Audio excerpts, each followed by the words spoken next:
Time was valuable, and from that point on, I never waste time. Another time I went over there was kind of deep. He says, you know what, let's just take it easy today, because when I really went over there a lot of times to his apartment, I would read Newsweek to him, and Newsweek and the Time magazine. I would read those to him, because he wanted to keep up to date with what was going on. Also, one time read him The Destruction of Black Civilization, the book he had written, so he could make corrections and, change things around. But one day, I'll go over there, he says, oh, we're going to do something different today. He says, I want you to tell me the things you don't like about me, and I'll tell you the things I don't like about you. So that sort of caught me off guard.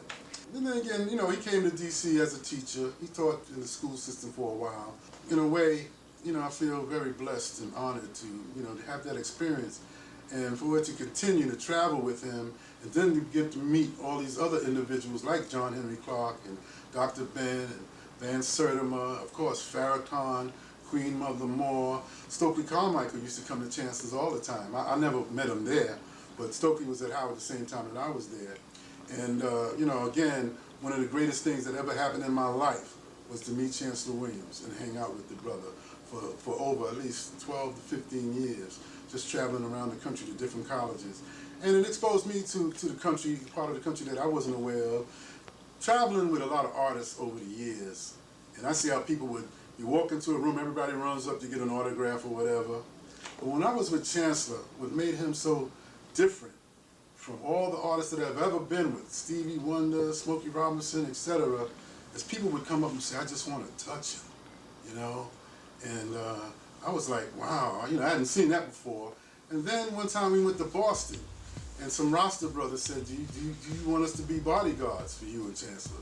And that sort of caught me off guard too, So I said, no, I think we're all right. And then later on that day, some Muslim brothers asked me, do you want us to be bodyguards for you and Chancellor? So I was beginning to think, I don't know where we are in Boston that we needed bodyguards, but I think that so many people hold Chancellor in reverence that just to be around him and to possibly be part of his crew at the time when we go to these different places is something that really blows my mind, because he had good friends in Africa. Chancellor had gone to Africa. He knew Nkrumah. He knew a couple of other African leaders, because he spent 16 years in studying our history. And because of that, he felt that he had, hurt his eyesight, because really he wanted to do sort of like several volumes of the destruction, but because he was losing his sight, it only became one book. And he was saying that, people would have to follow behind him and pick up the, back in those days when he was younger, they talked like military. Because when he said, let's go, instead of saying, let's go, he said, let's march. And they called people comrade, And he was saying that other comrades would have to take the torch from where he left off and really expound on a lot of the areas. And one of them I had mentioned about Nzinga, and he also talked about that he was the only black man in this country that knew the problems that black people had. But not only did he know the problems, but he also, at the end of the destruction, had answers and a system for solving those problems to uplift and make us a better person. And one thing that he did say that stuck out in my mind in some of his speeches is that, first of all, that black people need to respect each other, And another thing he thought was important, that when they take care of business, to be serious about it and to concentrate and do it properly. A lot of times people sit around in circles and come up with a lot of great ideas. And he also felt that we were the meetingness people. And after we leave the meeting, then we follow through. And one of the things about Chancellor was saying that was really important, that stuck out in my mind, he says to get an organization together, it doesn't have to be a big whole lot of people. You can get a few people of like minds, 2 or 3 of them are like minds, and they discuss and come up with a plan.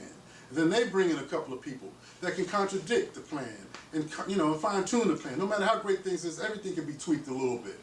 And eventually, you just bring in enough people, and maybe if you bring in enough people, eventually it could be a great organization like Marcus Garvey had. Marcus Garvey was the only black man that had as many people under one organization than anybody else. And that's the kind of uplifting and inspiring that I think we need to bring more young people in and uplift them and inspire them, but they need to know their history. One of the things about knowing your history is that it will empower you, that no man is greater than you. And Chancellor always ended his speeches by saying, we were the first and we are the last. He dedicated the destruction of black civilization to the youth of the 60s, because he said it was them that liberated their minds to think for themselves and not to be programmed by the majority race. I feel that the youth of the 60s and the 70s, you know, they throw drugs at us, they threw alcohol at us, poor housing, you know, poor health, and all of those things, we seem to still be coming through it. And those that do come through it are even stronger and wiser than those that came before us. It's just that we just got to stay focused, we got to become organized, and if there's nothing else, there has to be unity amongst everybody in the black race, from the janitor to the college professor, to the street sweeper, to the bus driver, to the mailman, to the teachers, to the president of these organizations. In 1975, when I first met Chancellor, I told him I wanted to tape him, and I had some questions to ask him. And the main questions that I was asking him was about black-on-black crime. And I also asked him about welfare mentality, you know, women's liberation. But if Chancellor was around today, you know, the answers that he gave me back then are just as good today when he speaks of acculturation, where any other Chinese come here, they can still love the China, motherland of China. The Italians come here, they can still love Italy. You know, but for some reason, black people really didn't have nothing they could grab onto. But I look at television at 3 stations in the morning. One is in Richmond, one is in Baltimore, and I'm in Washington. And it's the same story in all 3 of those places, black-on-black crimes. The young brothers are killing each other on a daily rate. Every day now there's a killing where it's not even, you know, we're becoming numb to it. But it's not just in those 3 places. It's in Chicago, it's in LA, it's in New York, it's in Little Rock, Arkansas, it's in Florida. And to me, there seems to be a plan and a program. But I'm optimistic about the future because I think some great leaders are developing. And I think that if people, you know, that are really serious, there's a little narrow window in the black history.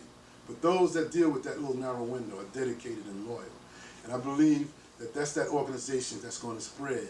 And, you know, it's going to be really serious. Because even when you think of it, you know, 10 years, 50 years ago, we couldn't even sit at the same lunch counters with people. When we came over here as slaves, they brought, when you got sick, you know, they gave you a veterinarian. You didn't even get a doctor. So I think we've come a long way in a short period of time, which people aren't aware of. We have come a long way in a short period of time. And it's like a rocket ship. That's what I call it.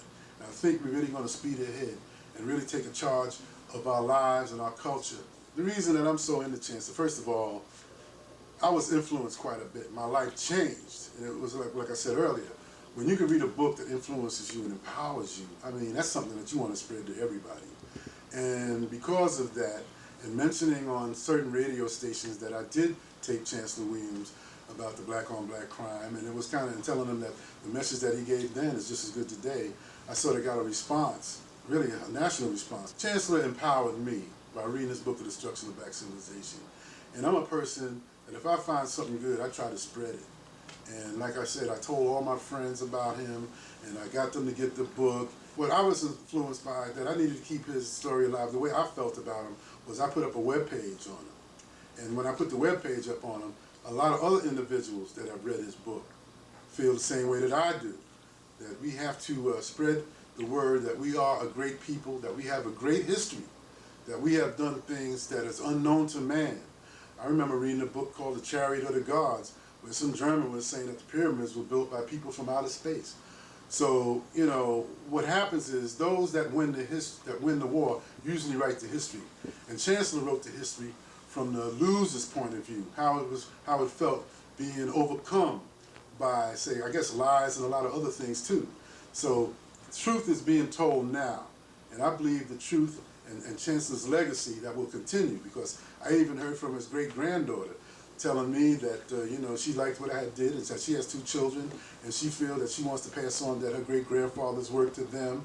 And I also heard from another great-grandson of his. And it seems like his younger generation of Chancellor's family is now taking on the banner to really, you know, let the world know how great he was as a man and what his philosophy was. And again, like I said, at the end of the destruction, there is an answer for the problems that we have, that he felt that no other black man has really did. We always knew the problems, but nobody really came up with real concrete answers. And because of that, I think that Chancellor's legacy will continue to grow and go on, because the destruction of black civilization was written over 30 years ago. and it's still at the local bookstores here. They say they still can't keep it in stock, and I'm saying if it's a book that's over 30 years ago and it's still happening, I think that it's going to really help our race a whole lot, and things are just going to get better. I'm optimistic that we were the first and we shall be the last.